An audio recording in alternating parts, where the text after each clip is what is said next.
Hello everybody, my name is Zeke, welcome to my channel. Today's video is going to be a reading vlog, and I'm planning on reading 2 books. This will probably take me a decent amount of time, just because I'm very busy recently, but I have 2 things planned for this week, and I'm just going to record until I'm done with both of them, so this will probably take a few days. Not sure exactly the length, but it'll go how it goes. And the first book I want to read is Wayward by Amelia Hart. I actually don't know a lot about this book just because I got it through Book of the Month, and it was like a month or so ago, and I don't really remember exactly why I wanted it, but I know it centers women across, I think, 3 generations. I think they're related in one way or another, and their storylines take place in very different time periods. I'm pretty sure there's one modern one set like World War II, and one set in the 1600s. And I know there's going to be some hint of magic weaving through the story, and hopefully multiple perspectives that will blend together in some way that I'll actually like. I tend to have very mixed feelings on stories that do that. I read Cloud Cuckoo Land recently, and I did not like it very much at all, and that did something similar. But I've also read other stories that have done multiple timelines and enjoyed them, so I guess we'll see how that goes. But I guess as I said, I don't know a lot about it.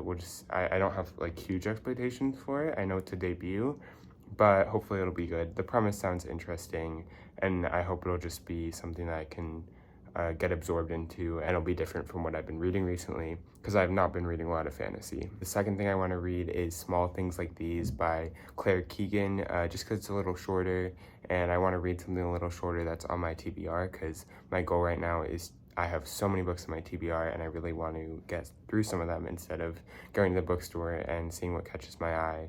And that's great, but I wanna focus on things I know that I really want to read. So Small Things Like These by Claire Keegan. It's shorter. I know it takes place. I also don't know a lot about it because it's been on my TBR for a little bit, and I don't really remember exactly why I put it on, and that happens to me a lot.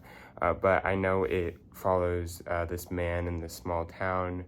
I'm assuming it'll be very atmospheric, hopefully character driven. I think it's sad, which I'll always love a sad book.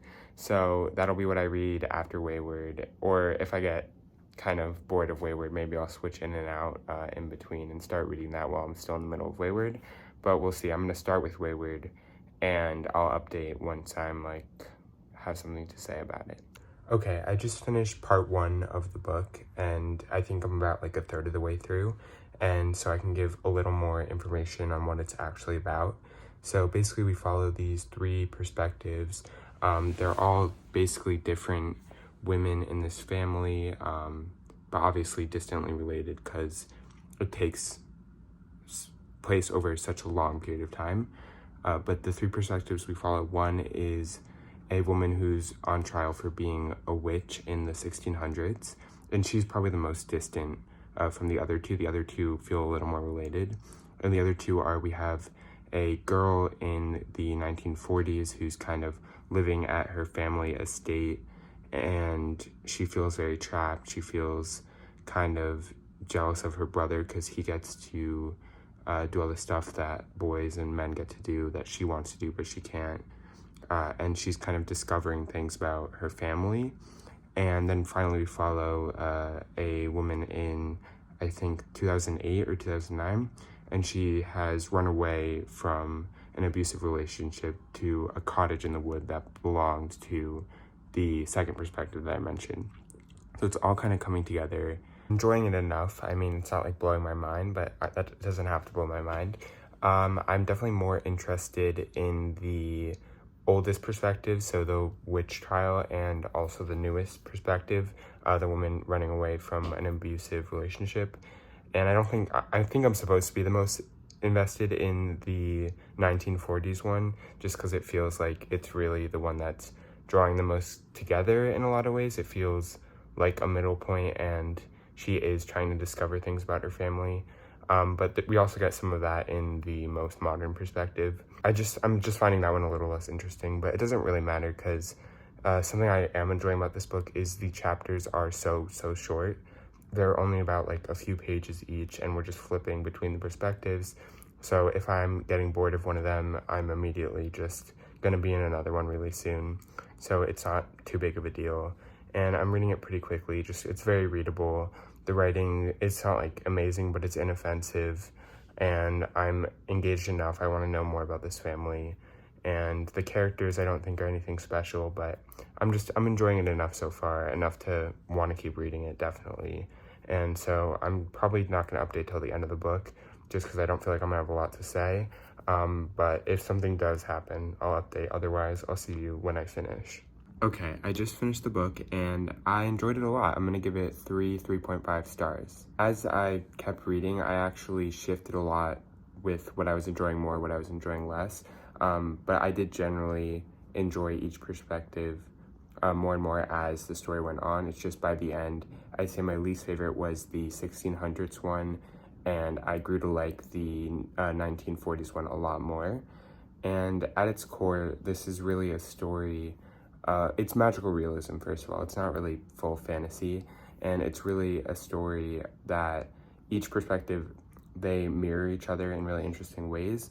And each perspective, we really see stories of women having to survive really tough situations, most of the time with abusive men in their lives. And we get to see a lot of retribution for that, which is really gratifying, obviously, to watch. And there's also a lot of discussions of the natural world, lots of mother-daughter relationship stuff, and not just mother-daughter. There's like a great aunt and great niece relationship that's really nice to kind of explore as we go on. And I just think it was really well put together. I feel like the plot was very predictable. I mean, it was kind of easy to see where everything was going and how it was going to come together, but I still enjoyed reading it and I enjoyed being along for the ride. And I grew to like the writing a lot more. I don't think it's like the most beautiful writing I've ever read, but it did have a certain charm to it that I really did enjoy, and there were some beautiful passages, definitely. And I grew to care about the characters more as we went on. So I'm happy about this one. I liked it a lot more. I was enjoying it at the beginning, but I ended up enjoying it quite a bit by the end. So once again, 3.5 stars. And I'm done reading for today. It's pretty late. I'm gonna get to the next book tomorrow, probably. And obviously it's really short, so I don't expect that it'll take me a while to read. So I'll probably either check in the middle of it if I have stuff to say, or just by the end, I'll just talk about it. But I will see you then. Okay, I started reading Small Things Like These by Claire Keegan, and so far I don't really have like strong opinions on it. I feel like it's not really drawing me in a lot, but it's also very short, and I'm hoping that so far, I'm about halfway through, I'm hoping that so far it's been pretty much built up, and hopefully something will happen. I mean, it's a very quiet story. We're following this man in a small town in Ireland. It's around Christmas time. He's with his family, and he works as basically he delivers shipments and loads of coal and firewood to different families, to different people around the town. And we're just following him, basically living his life, kind of thinking about his life. How much does he really care about his life? He obviously loves his wife and kids, but he feels a little absorbed by his job, and like he almost feels like he spends too much time working, and he's kind of thinking about all these things, but there's not a lot really happening. We're kind of just with this character going about his life and seeing him think about these things with his job and his family. And I think the one thing I do like about this book so far is the atmosphere. You really get a good sense of this town. It really feels very wintry. It feels very communal, this town. You're meeting these people, and we don't get a lot of depth into the different people we're meeting, but they really build this ambiance that I think works really well. But other than that, I don't really have much to say. I'm gonna finish it up. It's very short. It's less than 150 pages. So I'll finish it up and I'll let you know how I feel about it by the end.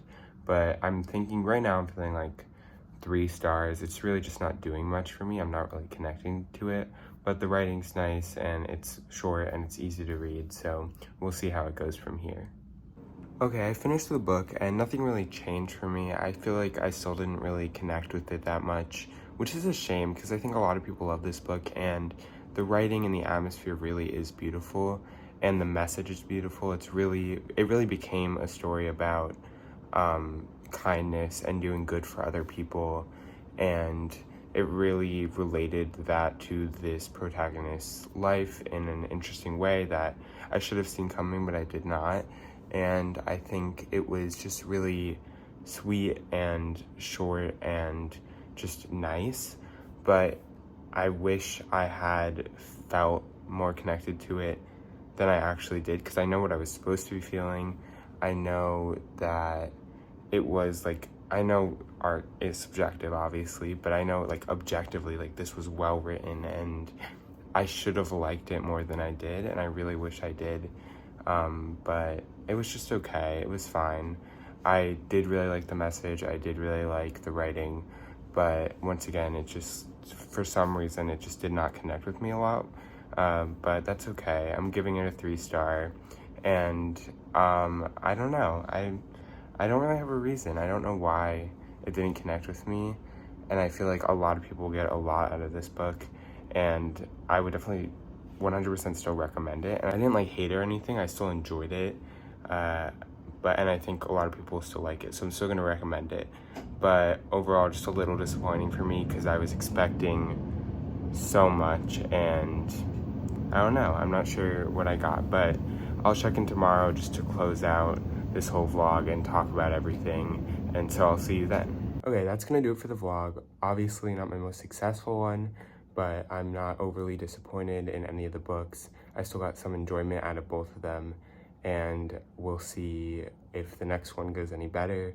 But as I said, not too upset, and I'm still happy that I read both of the books, especially this, which has been on my shelf for like a month that I've been wanting to read, and Small Things Like These, which has made me really want to pick up the other book by the author that I have in my TBR, which is called Foster.